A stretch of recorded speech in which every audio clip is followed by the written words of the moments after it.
할렐루야. 주님의 평강이 우리 성도님들에게 가득하기를 축복합니다. 오늘 말씀의 제목은 회개하면 됩니다입니다. 자, 여러분, 오늘은 이제 우리가 12제자를 살펴보는 마지막 시간으로서 이제 남은 마지막 한 사람 가룟 유다에 대해서 우리가 살펴보려고 합니다. 우리가 지난 가을 특별 새벽 부흥회를 통해서 계속해서 쭉 우리가 한 사람 한 사람씩 살펴보고 있는데, 여러분, 이제 이 마지막 이 가룟 유다라는 사람, 제가 어떤 사람입니다라고 이야기하기 전에 이 가룟 유다의 특징 한 가지를 여러분 잘 알고 계시죠? 바로 은삼십에 예수를 판 사람입니다. 가룟 유다라는 이 이름은요, 믿는 사람들은 뭐 당연히 아는 이름이고 믿지 않는 사람들도 다 한 번씩은 들어본 그런 이름이에요. 예수라는 그 위대한 사람을 팔아서 죽게 만든 장본인이기 때문에 믿지 않는 사람들도 그렇게 알고 있다라는 거죠. 자, 그럼에도 불구하고 오늘은 우리가 좀 더 구체적으로 그가 어떤 사람이었는가를 좀 더 살펴보고, 그 가룟 유다를 생각하는 또 우리에는 어떤 모습인가, 그 가룟 유다의 모습과 우리 모습을 한번 좀 비교해 보면서 또 하나님 앞에서 온전히 회복되어지는 저와 여러분들이 되어질 수 있기를 간절히 소망합니다. 자, 여러분, 첫 번째 가룟 유다는 어떤 사람이냐? 탐욕 때문에 망한 사람입니다. 여러분, 우리는 대개 가룟 유다라고 하면 은삼십에 예수님을 판 제자다라고 그렇게 생각하잖아요. 그런데 개중에는요, 가룟 유다가 열심당원이었다라고 주장하는 사람들도 있어요. 개중에는, 그러니까 어떤 한 소수의 어떤 사람들이 그렇다라는 거죠. 이러한 주장을 하는 사람들은 어떤 이야기를 하느냐? 이제 가룟 유다가 열심당원으로서 로마와 맞서 싸우는 용감한 사람이었다라고 그렇게 묘사를 해요. 부패한 사회를 개혁하려고 애쓰는 혁명가였다라는 거죠. 그런데 그 혁명가적인 어떤 마음을 가지고 예수님과 함께 하면서 로마로부터 독립하기 위해서, 혁명을 이루기 위해서 예수님과 함께 했는데, 예수님이 혁명을 하려고 하지 않는 거예요. 자꾸 예수님이 죽는다라는 이야기만 하시는 거예요. 그래서 예수님을 혁명의 자리로 밀어넣기 위해서 일부러 예수님을 팔았다라는 그런 주장을 하는 거죠. 그런데 이 주장 옳습니까? 틀립니까? 틀립니다. 성경은 여러분, 가룟 유다가 왜 예수님을 팔았는가에 대해서 분명하게 이야기를 합니다. 가룟 유다는요, 로마와 싸운 애국자나 혁명가가 아니라 그냥 단순하게 돈에 눈이 어두워져 있는 사람이었어요. 요한복음 12장 6절에서 이 부분을 분명하게 기록하고 있죠. 이렇게 말하면, 자, 가룟 유다가 이야기를 하는 거예요. 마리아가 향유를 들고 와가지고 예수님에게 부으니까 가룟 유다가 이제 화가 나서 그렇게 이야기를 한 거예요. 왜 이런 걸, 아까운 거를 예수님에게 붓냐? 이걸 가지고 차라리 팔아가지고 가난한 자들을 도우면 되는데 라고 그렇게 이야기를 한 거죠. 그 이야기만 들어보면 그 가룟 유다가 참 이웃들을 생각하는 마음을 가지고 있구나 싶지만 사실은 그게 아니라는 거죠. 이 12장 6절에서 분명히 이렇게 이야기합니다. 이렇게 말하면 가난한 자들을 생각함이 아니요 그는 도둑이라, 동계를 막고 거기 넣는 것을 훔쳐 가미러라.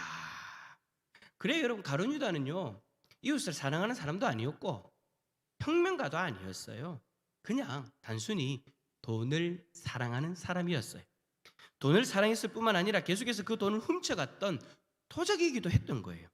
수많은 사람들이 예수님에게 고침을 받고 나서 여러분, 그 문제를 해결받았을 때 사람들이 어땠을까요? 그 은혜에 감사하니까 자신들이 가지고 있는 물질이나 또 좋은 것들을 가지고 와서 예수님께 드렸지 않겠습니까? 그 제자 공동체에게 주지 않았겠어요? 마치 여러분, 요한복음 12장에서 마리아가 그 비싼 향유를 가지고 와서 예수님을 사랑하는 마음, 감사하는 마음을 가지고 그 향유를 부었던 것처럼 말입니다. 그런데 그 가룟 유다가 예수님과 그 제자 공동체에 들어오는 그 돈들을 맞는 그 직임을 빙자해서 그 많던 돈을 횡령했던 겁니다. 그렇게 돈을 사랑하는 자가 이제는 어떻게 합니까? 예수님을 팔아서 자신이 사랑하는 그 돈을 가지려고 했던 거예요.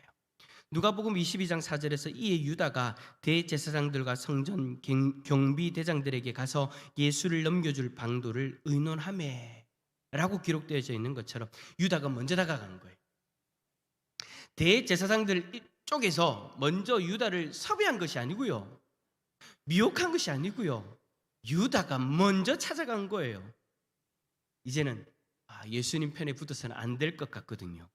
예수님 편에 붙어서는 더 이상 이제 돈을 뜯어낼 수가 없을 것 같거든요. 그러니까 먼저 선수를 친 거예요. 그리고 가서 예수님의 몸값을 흥정하죠. 그만큼 유다는 돈을 사랑했던 사람입니다. 돈을 사랑하니까 3년 동안 모셨던 스승임에도 불구하고 그 존경, 사랑 찾아볼 수가 없는 거예요. 돈에 눈이 돌아가니까 자신이 사랑하는 돈을 더 가지기 위해서 스승에 대한 모든 존경, 의리를 다 버리는 겁니다. 돈 앞에서 스승도 없는 그런 사람이 바로 유다였던 거예요. 여러분, 우리 주변에도 예수님을 믿고 따른다라고 이야기하면서 돈을 사랑하다가 주님을 버리는 사람들이 여러분 간혹 있습니다. 돈 때문에 믿음을 저버리는 사람들도 있더라고. 젊을 때에는 열심히 예수님 믿다가 돈 버는 것 때문에 예수님을 믿는 것을 포기해버리고 살아가는 사람들. 저는 이때까지 참 신앙생활을 해오면서 그런 분들을 종종 봤습니다. 그런 분들을 볼 때마다 참 마음이 아파요. 전도를 나간다든지 해도 그런 어떤 전도의 자리에서도 그런 분들을 만나죠. 저 옛날에 열심히 다녔어요. 그런데 돈을 벌어야 되니까 어쩔 수 없이 지금은 교회를 안 나갑니다. 참 그런 분들을 볼 때마다 마음이 아파요. 돈이 뭐라고. 물론 그분들에게 있어서는 생계가 달려 있는 거니까 그런 마음들을 또 우리가 너무 또 터부시없이 그렇게 이야기할 수는 없겠지만, 그래도 돈보다 더 귀한 것이 있는데, 돈보다 더 귀한 것이 예수 그리스도 안에 있는데 돈을 더 사랑하니, 예수보다 돈을 더 사랑하니 예수님을 떠나는 거예요. 이러한 이들을 위해서 성경은 분명히 경고하죠. 디모데전서 6장 10절 한번 읽어볼까요? 시작. 돈을 사랑함이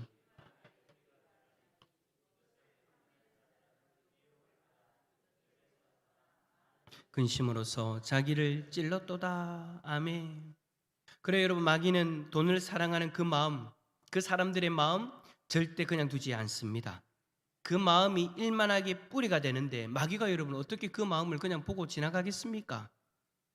마귀는 여러분 이 시대의 사람들이 돈을 사랑하면서 돈을 우상으로 섬기며 살아가니 그것을 놓치지 않고 그것을 통해서 자기의 노예를 삼는 거예요.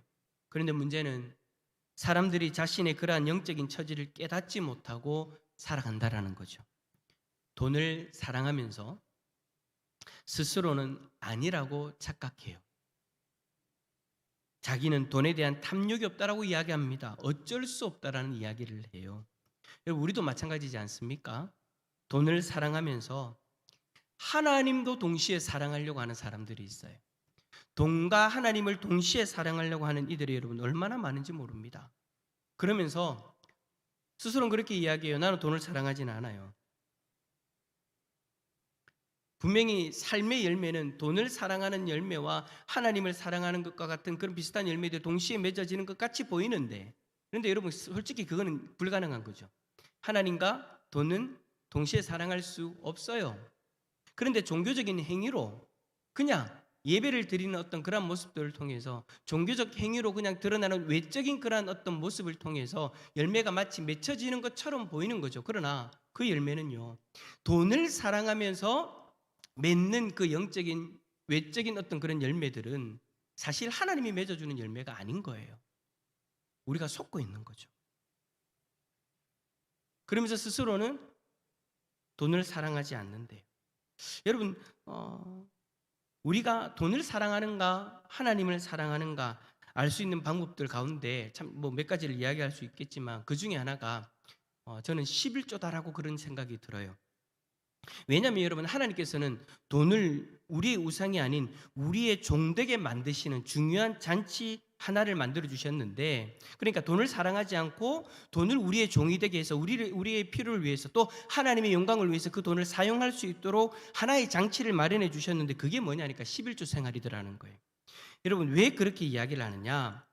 말라기 3장 8절에 보면 11조를 드리지 않는 사람에 대해서 하나님이 뭐라고 이야기하시냐면 하나님의 것을 도둑질하는 사람이다라고 그렇게 말씀을 하세요. 그러니까 여러분 엄밀히 이야기를 하면 11조는요 헌금이 아니에요. 그러니까 내게 있는 것을 다 가지고 하나님 앞에 드린다. 여러분 11조의 정말 근본적인 여러분 개념은요, 내가 그렇게 하나님 앞에 드리는 개념이 아니에요. 11조는 여러분 드리는 것이 아니라 손대지 않는 거예요. 원래는 다 하나님 거거든요. 원래는 하나님 겁니다라는 것을 내가 믿음으로 고백하는 거예요. 그러니까 그런 의미에서 본다면 11조는 여러분 내가 안에 있는 걸 억지로 하나님 앞에 내가 가지고 있는 것을 딱 드리는 것이 아니라 하나님 거니까 내가 건들지 않는 거예요. 그리고 나머지 90%는요 어떻게 하는 거예요? 하나님이 허락하신 그 환경 가운데에서 하나님 것인데 나에게 허락하셔서 내가 그것을 가지고 살아가는 거죠. 그러니까 마치 내 것인 것처럼 살아가는 것이 아니라 하나님이 나에게 맡겨둔 것으로서 내가 그것을 사용해 살아가는 우리의 신앙의 표현인 거죠. 여러분 아마 여기 계신 분들 중에 11조 하시는 분들이 많이 계실 건데 12조 생활 하시는 분들은 철저하게 그거 다 느끼실 거예요. 11조 하는 사람의 근본적인 마음은요, 따라서 합시다. 내 것은 내 것이 아니라 하나님 것입니다. 아멘이십니까? 그 믿음이 있는 사람만이 할 수 있는 게 뭐냐니까 11조라는 거예요. 그래서 여러분 그 11조라는 것이 여러분 우리에게 너무나도 큰 거잖아요. 그럼에도 불구하고 이건 원래 하나님 거니까 내가 손대지 않겠다라는 거예요. 그 신앙의 고백을 할 수 있는 거죠. 여러분 100만 원의 11조가 얼마예요? 10만 원이죠. 근데 여러분 10만 원이란 그 액수를 따지면 분명히 10%이지만 심리적으로는요 이게 더 크게 느껴질 때가 있잖아요. 여러분 만약에 1000만 원이라고 생각해 봅시다. 그럼 11조는 얼마입니까? 100만 원이에요. 1000만 원에서 100만 원을 떼서 내가 하나님 앞에 11조라고 고백한다? 이거 여러분 참 쉬운 게 아니에요. 나의 것이 하나님의 것입니다라는 그 믿음이 없으면은요 이거는 여러분 정말 힘든 거다라는 거예요. 어떤 분들은 억지로 하는 분들은 야 내가 이래도 되나 막 흥분하면서 어떨 때는 분노가 일기도 하고 내가 이렇게까지 해야 되나. 10만 원, 100만 원의 그 11조로 내가 하나님 앞에 11조를 드리는데 이게 10%가 아니라 반 이상의 것으로 심리적인 어떤 그런 부담감이 다가올 때도 있다라는 거죠. 이 모든 것이 하나님의 것입니다라는 믿음이 없으면 그렇다라는 거예요. 만약에 수입이 1억 원이다. 근데 1000만 원이 11조를 낸다. 야 이거는요 대단한 결단이 있어야 되는 거예요. 큰 고민이 밀려오는 거죠. 그래서 여러분 11조는 중요한 거예요. 우리가 돈을 사랑하지 않고 살기 위해서 하나님이 우리에게 마련해 놓은 잔치, 돈에 우리의 마음이 뺏기지 않도록 이 모든 것이 내가 사랑해야 될 대상이 아니라 하나님 것임을 인정하면서 하나님 것에 내가 손대지 않겠습니다. 고백할 수 있는 믿음의 고백이다라는 거예요. 그렇기 때문에 이게 너무나도 중요하다는 거예요. 11조를 하는 분들의 고백을 들어보면요 제가 참 느끼는 것이 뭐냐, 온전한 11조, 마음의 기쁨으로 감사함으로 하나님 앞에 그렇게 하는 어떤 신앙의 고백을 하는 그 11조를 드리는 분들은요 가만히 경험해 보면요 물질에서 자유함을 가지고 있는 것을 보게 되어져요.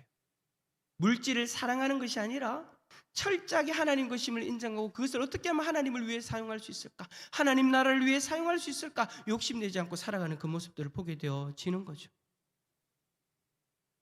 그래요.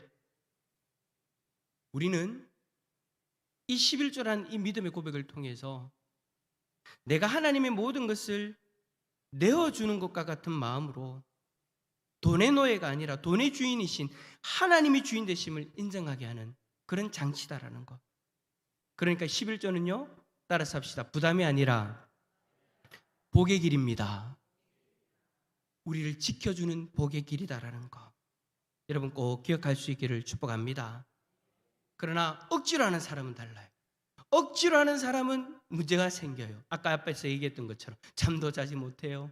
불평해요. 왜 해야 되는지도 모르겠어요. 여러분 억지로 하면 하나님 받으실까요? 안 받으실까요? 하나님은요 억지로 하면 안 받아요. 제가 여러분에게 말씀을 드립니다. 이 참 목회자로서 이런 이야기 하기 힘들 수도 있는데 11조 억지로 할 것 같으면 하지 마세요.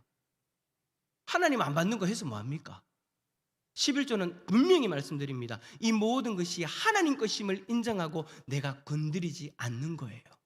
그 믿음의 고백이 있는 분들이 자원하는 마음으로, 기쁜 마음으로 하나님 앞에 올려드릴 때, 그 고백을 하게 되어질 때 하나님 기뻐 받으시는 줄 믿습니다. 그리고 그 믿음으로 탐욕을 이길 수 있는 줄 믿습니다. 그리고 또 돈을 사랑하지 않을 수 있는 방법이 또 하나 더 있죠. 그것은 뭐냐? 지금이라도 하나님이 부르시면 이 모든 것을 다 버려두고 간다라는 그 생각이 우리들 안에 있어야 돈을 사랑하지 않을 수 있게 된다라는 거예요.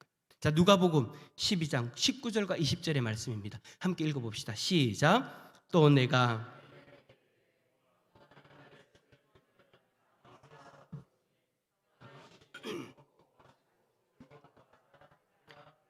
하나님은 이르시되 어리석은 자여 오늘 밤에 내 영혼을 도로 찾으리니 그러면 내 준비한 것이 누구의 것이 되겠느냐 하셨으니 아멘.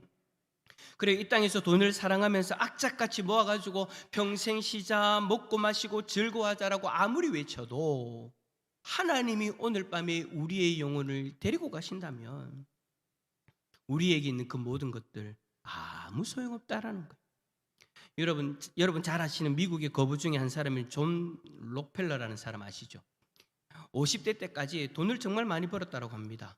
돈을 얼마나 많이 벌었는지 11조를 따로 계산해 주는 회계사들이 있을 정도였대요. 근데 그렇게 돈을 많이 벌었지만 50대 초반이던 어느 날 그는 자신이 불치병으로 1년 안에 죽는다라는 선고를 받게 되어졌대요. 자신이 곧 죽게 되어진다는 이 생각에 충격을 받아놓으니까 내가 죽도록 돈만 벌었는데 이제 써보지도 못하고 죽는구나. 남은 1년 동안 열심히 사용해보자. 근데 이게 이 록펠러는 원래 신앙이 있는 사람이니까 이제 1년 동안 열심히 쓰고 죽자라고 했을 때 이게 자신의 육체의 어떤 쾌락을 위해서 사용하는 것이 아니고요, 자신의 정욕을 위해서 사용하는 것이 아니고 어떻게 하느냐, 미국 전역을 다니면서 도서관 짓고 고아원 짓고 많은 재산들을 기부하면서 그렇게 했대요. 그때 이제 록펠러 센터, 리버사이드 교회들이 지어진 것이다라고 그렇게 이야기를 하더라고요. 그런데 건물을 짓거나 좋은 일 하는데 돈을 쓰는 것도 여러분 많은 시간이 필요하죠. 1년 동안 최선을 다해서 그런 나누는 삶을 살았대요. 바빠서 죽지 못할 정도로 그렇게 열심히 그 일을 하다가 이제 1년이 있으면 죽을 것 같던 그 사람이요, 너무 바쁘게 살아가지고 그 돈을 사용하는데 너무 바쁘게 살아가지고 98세가 될 때까지 살았대. 록펠러는 여러분 돕는 일에 전념하다가 결국엔 하나님이 여러분 그 인생을 더 연장시켜 주셔가지고 장수하는 그런 삶을 살았던 거죠. 50살까지 오직 돈을 벌어야 된다는 그 강박관념에 사로잡혀 있던 사람이 어느 순간 자신에게 주신 그 모든 것들을 가지고 사람을 섬기고 돕는 일에 다 사용하다 보니까 그 과정에서 돈으로부터의 자유함을 경험하게 되어진 거예요. 사랑하는 성도 여러분, 돈을 사랑하지 않기 위해서는 하나님의 것을 인정하는 11조의 고백이 있을 수 있기를 축복합니다. 그리고 지금이라도 나는 하나님이 부르심이 있다면 이 모든 것을 다 내려놓고 하나님 앞에 갈 수밖에 없는 존재다라는 것을 인정할 수 있기를 바랍니다. 그것을 항상 놓치지 않고 생각할 수 있기를 바랍니다. 그 생각으로 말미암아 돈을 사랑하는 가룟 유다와 같은 그런 삶이 아니라 하나님을 사랑하고 이웃을 사랑하는데 우리의 돈을 마음껏 사용할 수 있기를 축복합니다.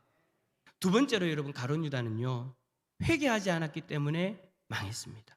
여러분 오해하지 마세요. 가룟 유다가 죄를 지었기 때문에 망한 것이 아니에요. 어떤 분들은 착각해요. 가룟 유다가 죄를 지었기 때문에 망했다. 아니에요. 여러분, 가룟 유다는요 회개하지 않았기 때문에 망한 거예요. 이것이 여러분 성경이 우리에게 전하는 메시지예요. 예수님이 여러분 가룟 유다에게 여러분 여러 번 경고했습니다. 제자들을 발을 씻겨 주시면서 1차로 경고하실 때에 가룟 유다 너는 더러우니까 가라, 나는 너희 발을 씻지 않겠다라고 이야기하지 않으셨죠. 예수님은 가룟 유다 발까지 12명의 그 제자들의 발을 다 씻겨 주셨습니다. 가룟 유다가 자신을 배신할 것도 알고 계시면서 그의 발을 씻어 주셨던 거예요. 그러면서 동시에 예수님은 가룟 유다의 가슴을 찌르는 한마디를 하셨죠. 너희가 깨끗하나 나는 아니니라. 돈을 사랑하고 있는 가룟 유다의 죄를 끄집어내신 거예요. 간접적으로. 그때 유다가 나를 두고 하시는 말씀이 있구나 라는 것을 깨닫고 뜨끔하지 않았겠습니까? 만일 여러분 가룟 유다가 그 1차 경고 때 회개하고 돌아섰으면 좋았으리만 그는 회개하지 않았습니다. 그리고 유월절 식사를 나누실 때도 예수님 2차로 경고하셨죠. 너희 중에 한 사람이 나를 팔리라. 이렇게 말씀하시니까 제자들이 근심하면서 다들 예수님에게 그 사람이 자기냐, 내가 그렇게 예수님을 팔 것 같아? 라고 스스로 서로들에게 물어봅니다. 가룟 유다도 이 말을 듣고 뜨끔하니까 예수님에게 내니까 라고 질문까지 했죠. 그때 예수님 뭐라고 이야기합니까? 너야. 예수님이 가룟 유다를 지명하여 너다라고 이야기까지 하셨습니다. 그렇다면 어떻게 했어야 됩니까? 회개했어야 되죠. 그런데 그러지 않아요. 그리고 마지막 3차 경고. 베드로가 예수님의 품에 안긴 요한에게 누가 배신자인지 물어봤을 때 요한이 바로 예수님에게 여쭤봅니다. 그때 예수님이 뭐라고 이야기하십니까? 자신이 빵 한 조각을 찢어다가 주는 그가 배신자이다 라고 그렇게 말씀하시면서 가룟 유다를 향해서 그 빵 조각을 주죠. 처음에는요, 1차 때에는 예수님이 은근히 돌려서 이야기했습니다. 너다라고. 그러니까 2차 때에는 바로 직접적으로 가룟 유다를 향해서 너다라고 이야기해 주셨어요. 그리고 마지막으로는요, 아예 그 입에 빵 조각을 넣어 주시면서 그가 예수님을 팔 자다라고, 예수님을 배반할 자라고 이야기해 주신 거예요.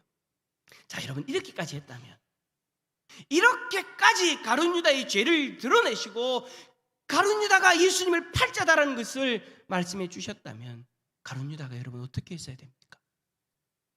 회개했어야 되죠.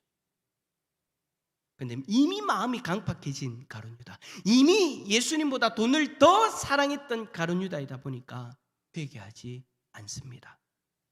그래 유다를 위해 3번이나 경고하시는 예수님을 볼 때 우리는요, 하나님 아버지의 마음도 깨닫게 되어집니다. 하나님도 여러분 참 우리에게 많은 경고를 해주시잖아요.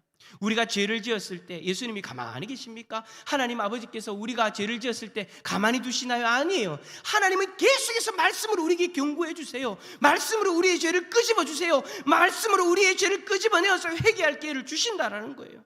그러면서 우리가 회개할 때까지 기다리시죠.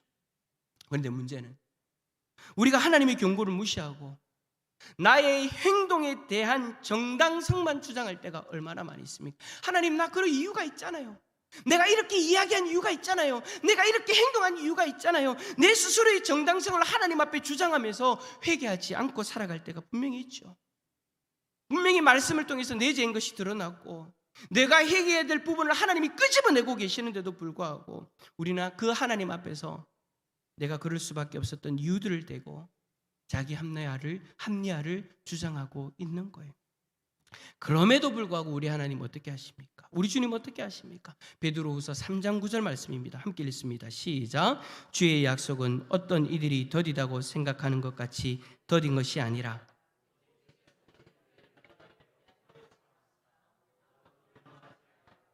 다 회개하기에 이르기를 원하시느니라. 아멘.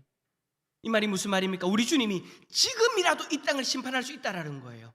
지금이라도 예수님이 이 땅에 내려오셔서 재림하셔서 이 땅을 심판하실 수 있다라는 거예요. 그런데도 불구하고 그래 하지 않는 이유가 뭐냐? 우리가 회개하여서 아무도 멸망하지 않기를 기다리신다라는 거예요. 무슨 말이에요? 하나님의 백성들이 회개하고 돌아오기까지 기다리신다라는 거예요. 이렇게까지 우리에 대하여 오래 참고 기다리신다면 우리는 우리의 죄가 하나님 말씀 앞에서 드러나게 되어졌을 때 회개해야 되지 않겠습니까? 그런데 혹시라도 가룟 유다와 같은 잘못된 회개를 하시는 분이 있지는 않습니까?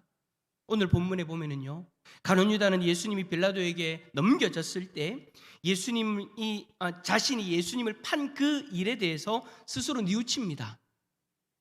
내가 잘못했다는 것을 깨닫습니다. 그래서 어떻게 합니까? 그 돈을 다시 대제사장들과 장로들에게 갖다 주죠. 근데 그들이 그 돈을 받지 않아요. 그때 유다는요, 양심의 가책을 느낍니다. 자신이 잘못했다는 것을 깨닫습니다. 그리고 무엇을 합니까?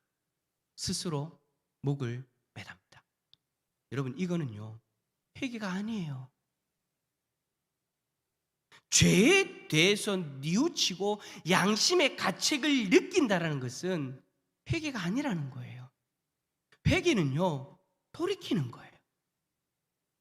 가룟 유다가 진정으로 자신의 죄를 회개하기를 원하였다면 자신의 생명을 포기할 것이 아니라 예수님을 파는 인생에서 돌이켜서 예수님을 위해 살아가는 인생이 되어져야 되는 거죠. 근데 가룟 유다는요, 그러지 않았다라는 거예요. 근데 참 안타까운 것은 뭐냐? 많은 그리스도인들이 회개한다라고 하면서 가룟 유다와 같은 잘못된 회개를 하더라는 거예요. 하나님 앞에서 기도합니다. 하나님 말씀 앞에서 내 죄가 드러나게 되어졌을 때 자신의 죄에 대해서 죄책감을 가지고 양심의 가책만 느끼는 거예요. 그러면서 어떻게 하느냐? 하나님, 나 잘못했어요. 기도하고 그 양심의 가책과 죄책감만 들고서는 회개했다라고 생각하는 거예요. 돌이킴이 없는 거죠. 회개 기도합시다. 하나님, 저는 죄인입니다. 하나님, 나 이거 잘못했어요. 잘못했어요. 끝이에요. 잘못했습니다라는 그 고백만 하고 끝이에요. 왜요? 내 안에 죄책감이 있으니까. 내 안에 양심의 가책이 느껴지니까. 그러면서 내가 잘못했다라는 고백만 하고 끝나버리는 거예요. 근데 여러분, 이건 온전한 회개가 아니라는 거예요. 회개는 죄에서 돌이키는 삶을 사는 것입니다. 하나님 말씀 앞에서 내 죄가 드러났다면 그 죄에 대해서 하나님 앞에 자복하고 우리의 죄에 대해서 하나님 앞에 용서를 구하고 더 이상 그 길을 걸어가지 않는 것, 그것이 진정한 회개인 줄 믿습니다. 혹시나 하나님 앞에서 어느 순간 회개한다고 하면서 가룟 유다와 같은 그런 회개만 하고 있지는 않습니까? 만약 그렇다면 이제는 그 잘못된 회개의 모습을 내려놓고 진정한 돌이킴이 있는 회개의 자리에 설 수 있기를 축복합니다. 회개하면 용서해 주십니다. 회개하면 회복시켜 주십니다. 말씀을 정리합니다. 그래요, 가룟 유다는 돈을 사랑하고 그릇된 회개의 길을 선택했습니다. 이 얼마나 비참한 인생입니까? 간절히 바라기는 우리 모두는 유다와 같은 삶을 살지 않기를 바랍니다. 돈을 사랑하지 않기 위해서 돈을 사랑하지 않도록 우리에게 마련해 놓은 그 제도를 따라갑시다. 11조의 신앙을 가집시다. 그리고 지금이 마지막일 수도 있다는 그 심정을 가지고 마지막이라도 하나님이 기뻐하시는데 우리의 돈을 사용하려는 복된 인생들이 다 될 수 있기를 축복합니다. 그리고 온전한 회개의 자리에서 진정한 죄로부터의 자유함을 누리고 주님이 기뻐하시는 복된 삶을 살아가는, 돌이킴이 있는 온전한 회개의 열매가 있는 그런 복된 삶을 살아가는 복된 하나님의 백성들이 다 되시기를 예수 그리스도 이름으로 축원합니다.